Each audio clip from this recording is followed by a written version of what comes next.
अस्सलाम वालेकुम viewers, welcome back to my YouTube channel.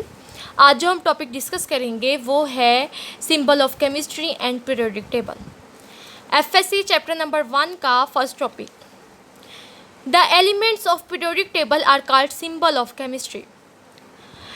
हम इसको ऐसे कह सकते हैं कि अगर हम पीरियोडिक टेबल देखें तो उसमें हमें पता है कि एलिमेंट्स को हम लोगों ने रोज़ और कॉलम्स में अरेंज किया हुआ है। अब जितनी भी एलिमेंट्स हैं पीरियोडिक टेबल में उनको हम कहते हैं symbol of chemistry. Why the elements of periodic table are known as symbol of chemistry? Because each element has 1 और 2 लेटर। लाइक हाइड्रोजन को हम लोगों ने H के साथ रिप्रेजेंट किया है, हीलियम को HE के साथ रिप्रेजेंट किया है और मैग्नीशियम को Mg के साथ। अब हमने पीरियोडिक टेबल में तो सिंपल नहीं ना ये लिखा कि हाइड्रोजन की फुल स्पेलिंग लिख दी है, कैल्शियम की फुल लिख दी है, मैग्नीशियम की फुल लिख दी है। नो, हमने सिर्फ इसको सिंबल्स के साथ रिप्रेजेंट किया है कि H को सिंबल के मतलब हाइड्रोजन को हमने H के साथ रिप्रेजेंट किया है जिससे हमें पता चल रहा है कि ये हाइड्रोजन है। कैल्शियम को हमने Ca के साथ रिप्रेजेंट किया है जिससे हमें पता चल रहा है ये कैल्शियम है। तो यही सिंबल्स के साथ रिप्रेजेंट किया है, इसको कहते हैं सिंबल ऑफ केमिस्ट्री। देन इसकी ये बेसिक बातें हैं कि ये सिंपल चार्ट तो नहीं है। इसके बाद ये वाइटल सोर्स है केमिकल नॉलेज का, और in the history of science अगर हम देखें तो पीरियोडिक टेबल एक इम्पोर्टेंट पॉइंट है। इसमें सारे एलिमेंट्स मौजूद हैं और इसकी बहुत ज़्यादा खसूसियत है। देन अब पीरियोडिक टेबल में वो कहते हैं कि एलिमेंट्स को हमने टेबुलर फॉर्म में अरेंज किया है। टेबुलर फॉर्म होती है इन टेबल फॉर्म। हमने एलिमेंट्स को रोज़ और पीरियड्स में अरेंज किया हुआ है, टेबल्स फॉर्म में अरेंज किया हुआ है रोज़ और कॉलम्स को, ठीक है। उसके बाद the elements in periodic table arranged on the basis of atomic number and electronic configuration. In 2 basis पर एलिमेंट्स को अरेंज किया है। अगर हम हाइड्रोजन देखें तो उसका एटॉमिक नंबर 1 होता है, हाइड्रोजन का एटॉमिक नंबर 1 होता है और उसके इलेक्ट्रॉनिक कन्फिग्रेशन 1s1 होती है। तो इसका मतलब ये है कि हाइड्रोजन को हमने फर्स्ट नंबर पर रखा है। देन फिर हाइड्रोजन, लिथियम है, सोडियम है, इन सब को हमने on the basis of atomic number electronic configuration arrange किया है। देन अगर हम देखें कि मॉडर्न पीरियोडिक टेबल में टोटल 118 एलिमेंट्स को अरेंज किया हुआ है। कितने एलिमेंट्स को? 118 एलिमेंट्स को। ये MCQs आ सकते हैं और ये भी MCQs आ सकता है कि किन किन बेसिस पर हमने एलिमेंट्स को अरेंज किया है। वो 2 हैं, एटॉमिक नंबर और इलेक्ट्रॉनिक कन्फिग्रेशन। अब हम इसकी डेफिनेशन देख लेते हैं। It is a framework which help us to understand physical and chemical properties of elements in systematic way. कि हम पीरियोडिक टेबल के ज़रिए एलिमेंट्स की फ़िज़िकल और केमिकल प्रॉपर्टीज़ को अंडरस्टैंड कर सकते हैं।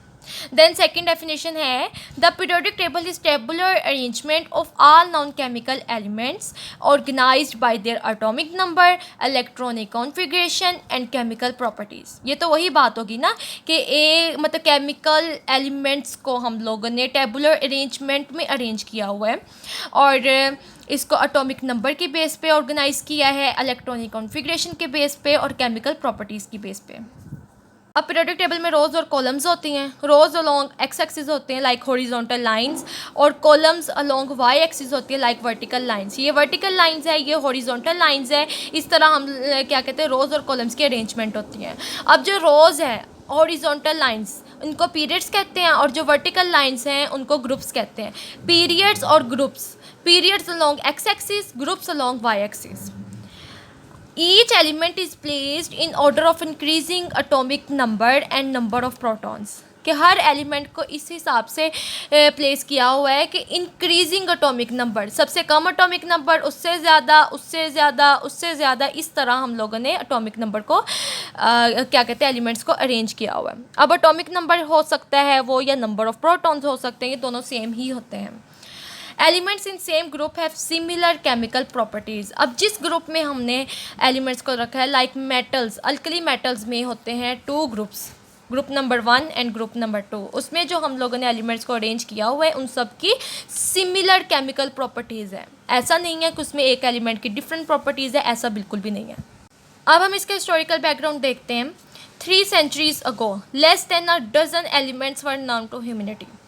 बिल्कुल थोड़े से डजन ऑफ एलिमेंट्स ह्यूमैनिटी ने जाने थे, और 1700 AD के बाद, after the death of Hazrat Isa, only 12 elements were recognized. वो कौन से 12 एलिमेंट्स थे? Gold, silver, iron, copper, lead, tin, mercury, phosphorus, sulphur, carbon and zinc.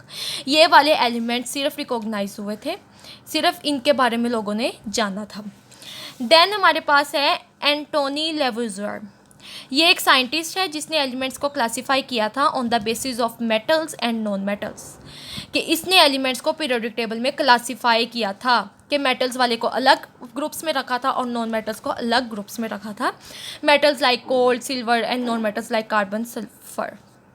Then है डोब्रेनर ट्राइड्स। इसने एक लॉ पेश किया था। वो लॉ कौन सा था? इन 1929 में इसने एलिमेंट्स को अरेंज किया था into the group of 3 elements with similar properties, के हर ग्रुप में 3 एलिमेंट्स को इसने अरेंज किया था और उन तीनों एलिमेंट्स की प्रॉपर्टीज सेम थी।